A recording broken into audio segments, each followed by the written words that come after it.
چند باتیں میں چاہتا ہوں کہ ترکی کی تاریخ کے بارے میں بھی ظاہر بات ہے کہ یہ اس وقت تفصیل کے ساتھ تو بیان کرنے کا کوئی امکان نہیں ہے. چند باتیں میں چاہتا ہوں کہ سیلین فیچرز آپ حضرات کے سامنے آ جائیں. یوں سمجھیے کہ 13ویں صدی عیسوی، یہ 20ویں صدی عیسوی ختم ہو رہی ہے، آج سے 700 سال پہلے کے ماحول میں آپ جائیے. اس وقت خلافت بنو عباس کا خاتمہ ہوا. 1258 عیسوی میں فال آف بغداد، تاتاریوں کے ہاتھوں بغداد کی تباہی ہوئی اور خلافت بنو عباس کا چراغ گل ہو گیا. عربوں کی سیادت و قیادت اس وقت سے ختم ہو گئی. جو خلا پیدا ہوا وہ اس قوم نے پر کیا جن کے ہاتھوں عذاب آیا تھا. ہے آیا فتنہ تاتار کے افسانے سے، پاسماں مل گئے کعبے کو صنم خانے سے. ایک انٹرم پیریڈ تو ایسا گزرا ہے کہ جس میں طوائف الملوکی تھی.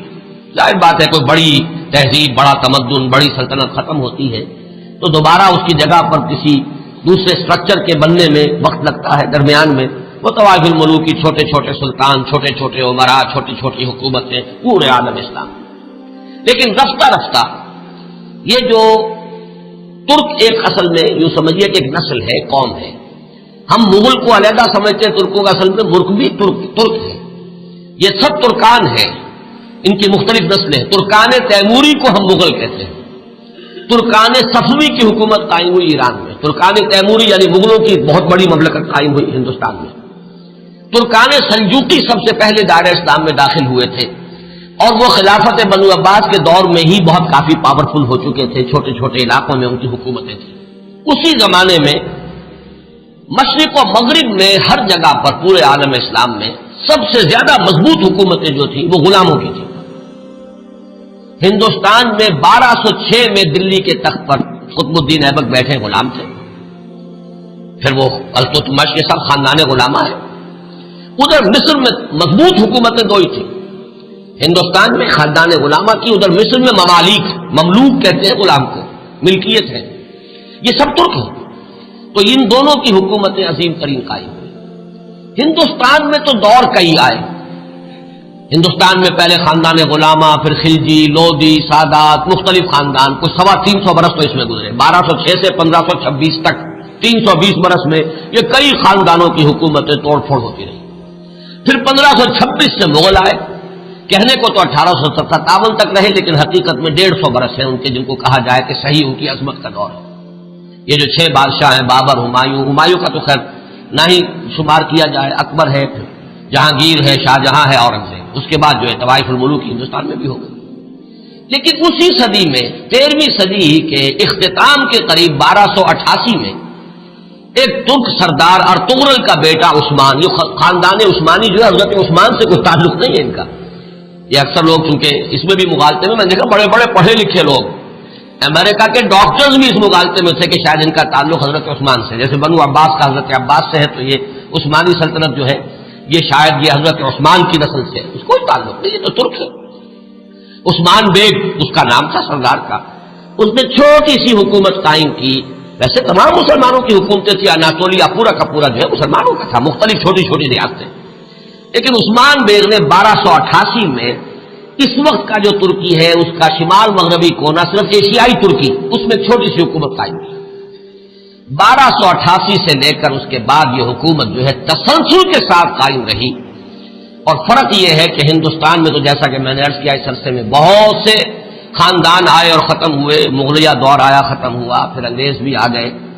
لیکن یہ کہ 1288 سے لے کر اب یہ 1992 تک وہ سلسلہ وہاں قائم ہے، کوئی دخل نہیں ہے. عروج و زوال انہی کے درمیان آئے ہیں. کبھی ان کی سلطنت بہت پھیل گئی، کبھی سکڑ گئی. پھر یہ کہ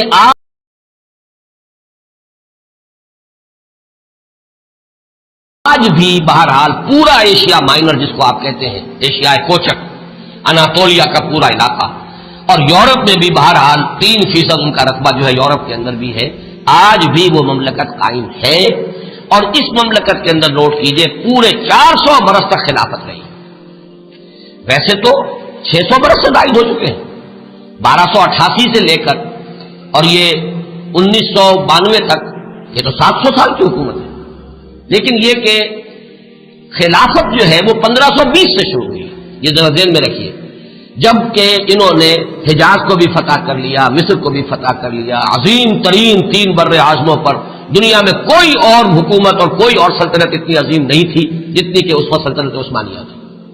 پورا حجاز، پورا یمن، پورا عراق، شام، مصر، اور پھر یہ لیبیا، الجزائر، تیونس تک، یہ سب کے سب پورا ایشیا مائنر، اور جیسا کہ میں نے عرض کیا بہت بڑا رقبہ، تمام بلقان سٹیٹس، ہنگری اور یہ علاقے جو ہیں یوگوسلاویا، سب کے سب جو ہیں یہ ایک مملکت 3 بر اعظموں کے اوپر محیط۔ تو 1520 سے خلافت شروع ہوئی ہے، اور 1920 سے لے کر 1924 4 سال میں درجہ بدرجہ ختم ہوئی ہے۔ وہ بھی میں آج آپ کو بتاؤں گا کہ وہ درجے کیا ہیں۔ ایک دم ختم نہیں ہوئی، اس کے اندر کچھ وقت لگا ہے۔ 4 سال کے عرصے میں وہ نیچے گری ہے، 400 برس تک قائم رہی، اور 4 برس میں پھر وہ زمین ہو گئی۔ اور خاص طور پر یہ پوائنٹ نوٹ کرنے کا ہے کہ بقیہ جو خلافتیں تھیں، خلافت بنو امیہ، خلافت بنو عباس، خلافت، ان سب کو تو چیلنج کرنے والے کوئی نہ کوئی سامنے آتے رہے۔ بنو امیہ کی خلافت کو چیلنج کیا پہلے حسین ابن علی نے رضی اللہ تعالی عنہما، پھر حضرت عبداللہ ابن زبیر نے رضی اللہ تعالی عنہما، پھر یہ کہ خلافت بنو عباس کو چیلنج کرنے والے حضرت زید، حضرت حسن کی اولاد میں سے رضی اللہ تعالی عنہ، پھر انہی کی اولاد میں سے ایک اور نفس زکیہ اٹھے جن کا نام اصل میں محمد ابن عبداللہ ہے، نفس زکیہ ان کا لقب ہے۔ تو ان خلافتوں کو چیلنج کرنے والے اٹھے ہیں، لیکن یہ بات نوٹ کر لیجئے پورے 400 برس میں پورے عالم اسلام میں ترکوں کی خلافت کو کسی نے چیلنج نہیں کیا۔ متفق علیہ خلافت پورے عالم اسلام نے، اگرچہ پورا عالم اسلام ان کی حکومت میں شامل نہیں تھا، خلافت کو مانتے تھے، جہاں کہیں کو حکومت بدلتی تھی وہاں سے منگواتے تھے اپنے لیے سند، اور پورے عالم اسلام میں خلیفہ کا نام لیا جاتا تھا خطبوں کے۔ تو اس اعتبار سے یہ بہت ہی ایک غیر معمولی بات ہے، 400 برس تک خلافت کا جاری رہنا، اور وہ اس شان کے ساتھ کہ اس کو کسی وہ انڈسپیوٹڈ مجمع علیہ متفق علیہ خلافت رہی۔ اس میں سے ذرا میں چاہتا ہوں کہ تھوڑا سا جغرافیہ کا بھی آپ اپنے ذہن میں اور وہاں کا جو مسئلہ ہے وہ جما لیجیے۔ اناطولیہ وہ تو آپ نے نقشے کے اندر دیکھا ہوگا، کافی بڑا رقبہ ہے، اور اصل 97% ترکی موجودہ جو ہے وہ اسی میں ہے، 3% جو ہے یورپ میں ہے۔ اس کی آبادی کوئی 5.5 کروڑ ہے، آبادی کے لحاظ سے پاکستان کا نصف ہے تقریباً۔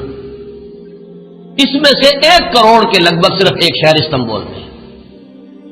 پورا ملک سطح مرتفع ہے، نہایت زرخیز، سرسبز، شاداب، قابل دید، اونچائی نچائی، لیکن ہر جگہ پر آپ کو کہیں زمین ننگی نہیں ملے گی۔ دریا ہیں بکثرت، جھیلیں ہیں بکثرت میٹھے پانی کی، اور ابھی ہم نے وہاں پر جو کچھ معلوم کیا ہر شے ان کی اپنے ہاں موجود ہے، ہر اعتبار سے سیلف سفیشینٹ ملک ہے۔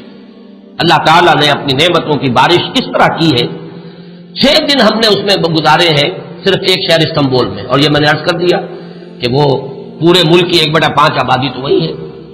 یہ شہر شاید دنیا کے اس اعتبار سے خوبصورت ترین شہروں میں سے ہوگا کہ یہ ایک تو یہ کہ نگینے کی طریقے سے یہ یورپ اور ایشیا سنگم ہے اس کا جس پر واقع ہے۔ ایک سمندر ہے جو پورا ترکی کے اندر ہی ہے، بحر مارمورا، جسے ایک چھوٹی سی آبنائے ملاتی ہے بحیرہ اسود کے ساتھ، بلیک سی کے ساتھ، اس کو باسفورس کہتے ہیں۔ جنوب میں ایک لمبی سی گلی ہے پانی کی، ادرا دانیال ڈارڈنیلیز، وہ ملاتی ہے اسے بحیرہ روم سے، لیکن بحیرہ مارمورا جو ہے پورا کا پورا وہ ترکی کے اندر ہے گویا، یعنی یورپی ترکی اور ایشیائی ترکی کے مابین۔ اور استنبول شہر جو ہے وہ بہت خوبصورت، اور عظمت پارینہ اگر مسلمانوں کی دیکھنی ہو تو شاید دنیا کا کوئی اور شہر نہیں ہے کہ جو ہم پلہ ہو سکے۔ جتنی عظیم مسجدیں، عالی شان مسجدیں، اگرچہ اس وقت ان کی مینٹیننس نہیں ہے، برا حال ہے، خستہ حال ہے۔ حضرت ابو ایوب انصاری رضی اللہ تعالیٰ عنہ کا مقبرہ بھی بہت خستہ حالت میں، اس کے ساتھ جو مسجد ہے مغرب کی نماز ہم نے وہاں ایک ادا کی ہے، لیکن یہ کہ نظر یہی آیا کہ صرف وہی لوگ تھے کہ جو وہ ڈاکٹرز کا پورا گروپ آیا ہوا تھا، مقامی آبادی بہت کم، نہ ہونے کے برابر۔ اس اعتبار سے عظمت پارینہ دیکھنی ہو تب بھی جا کر دیکھیے، اور اسلام کی بیچارگی دیکھنی ہو تب بھی وہیں جا کر دیکھیے۔ یہ دونوں کنٹراسٹ آپ کو وہاں نظر آئیں گے کہ عظیم ترین مسجدیں وہاں ہیں۔ ہماری بادشاہی مسجد تو اپنے یعنی یوں سمجھیے کہ صحن کے رقبے کے اعتبار سے ہم کہہ دیتے ہیں دنیا کی سب سے بڑی مسجد ہے، لیکن وہ تو صحن ہے، باقی یہ کہ ان کے جو عظیم الشان ہال انہوں نے بنائے ہیں، جتنے عظیم، جتنے بلند، ان کو دیکھ کر انسان حیران رہ جاتا ہے۔ سلطان محمد فاتح کی مسجد، سلطان سلیمان کی مسجد، ایک ایک مسجد ان میں سے جو ہے اپنی جگہ پر عظمت کا بہت بڑا نشان ہے۔ اگرچہ جیسا کہ میں نے عرض کیا اس وقت حالت جو ہے ان کی اکثر و بیشتر خستہ ہے۔ ایک دن کے لیے ہم برسا، ایک شہر برسا اس وقت کہلاتا ہے، یہ بروسا ہے پرانا، بے رے واو صاد ہے۔ اور جب سلطان ارطغرل کے بیٹے سلطان نے عثمان نے جب سلطنت قائم کی تھی تو پہلا دارالخلافہ یہی تھا۔ یہ ایشیائی حصے میں ہے، تقریباً کوئی 150-200 میل کا فاصلہ ہوگا استنبول سے۔ وہاں کے حالات مختلف ہیں۔ وہاں سلطان بایزید یلدرم کی بنائی ہوئی مسجد جو ہے بہت عالیشان ہے اور اس وقت بھی وہ بہت آباد ہے۔ ہم حیران ہوئے وہاں دیکھ کر کہ وہاں ایک ظہر کی نماز ہم نے پڑھی ہے 2 دن قبل، لیکن محسوس ہوتا تھا کہ جمعے کی نماز ہے۔ ظہر کی اذان سے پہلے کثیر تعداد کے اندر لوگ موجود تھے۔ اتنا کنٹراسٹ بھی شاید دنیا میں آپ کو کہیں نظر نہ آئے کہ استنبول کا حال وہ ہے کہ حضرت ابو ایوب انصاری کی مسجد جو ہے وہ بھی ویران پڑی ہوئی ہے رضی اللہ تعالیٰ عنہ، لیکن یہ کہ برسا کے اندر جا کر آپ دیکھیے تو وہاں پر یہ ہے کہ ظہر کی نماز ایسا محسوس ہے کہ جمعے کی نماز ہے۔ اذان سے پہلے نصف مسجد بھری ہوئی تھی اور اس کے بعد جو ہم نے دیکھا ہے ان کا جوش و خروش اور پاکستانیوں سے نہایت محبت، وہ بھی وہی نظر آتی ہے، استنبول میں نہیں۔ استنبول تو ہر اعتبار سے مغربی تہذیب کے اندر بری طریقے سے یہ سمجھیے کہ پوری طرح گم ہو چکا ہے۔ وہاں آپ محسوس نہیں کر سکتے کہ کوئی مسلمان ملک ہے۔ باقی یہ کہ جیسا کہ میں نے ابھی عرض کیا تھا کہ اگرچہ اللہ تعالیٰ نے اپنی دولت جو ہے مادی دولت کے خزانے ہر طرح سے انہیں دیے ہیں، لیکن معاشی حالات نہایت ناگفتہ ہیں۔ انفلیشن آسمان سے باتیں کر رہی ہے، کرنسی کی قیمت اس تیزی کے ساتھ گرتی ہے۔ وہ کچھ اعداد و شمار لے کے آئے ہیں میرے ساتھ، چونکہ چھوٹے بھائی برادر عزیز اقتدار احمد تھے، ندا میں انشاءاللہ تعالیٰ وہ چیزیں تفصیل سے آئیں گی فیکٹس اینڈ فگرز کے ساتھ کہ کس طرح ہر مہینے ان کی جو کرنسی ہے اس کی قیمت گر رہی ہے اور کس طرح یہودیوں نے انہیں چنگل کے اندر لے رکھا ہے اور پوری معیشت جو ہے یہودیوں کے قبضے میں ہے۔ ان کے ہاں ہر چیز جو ہے کنزیومر گڈ، بس اس کی کھپت ہے، جو خرچ کر دینے والی چیزیں ہیں، لباس ہے، مختلف چیزیں ہیں، ان کی محتاط بازاروں میں بھری نظر آئے گی۔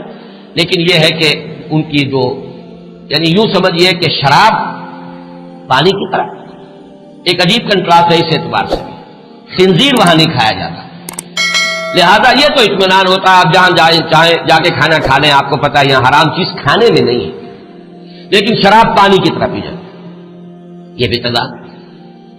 یہاں تک کہ واقعہ یہ ہے کہ ہمارا ایک گائیڈ تھا، اس نے کہا بڑے ہی فخر کے ساتھ، ایک جگہ جب ہم جا رہے تھے حضرت ابو ایوب انصاری رضی اللہ تعالیٰ عنہ کی مسجد کی طرف، اس نے ایک علاقہ بتایا اور اس نے کہا یہ اتنے ریسٹوران جو آپ کو نظر آ رہے ہیں یہ سب شراب اور ہر جگہ ہے، لیکن رمضان میں یہ سب بند ہوتے ہیں، رمضان میں ہم شراب نہیں پیتے۔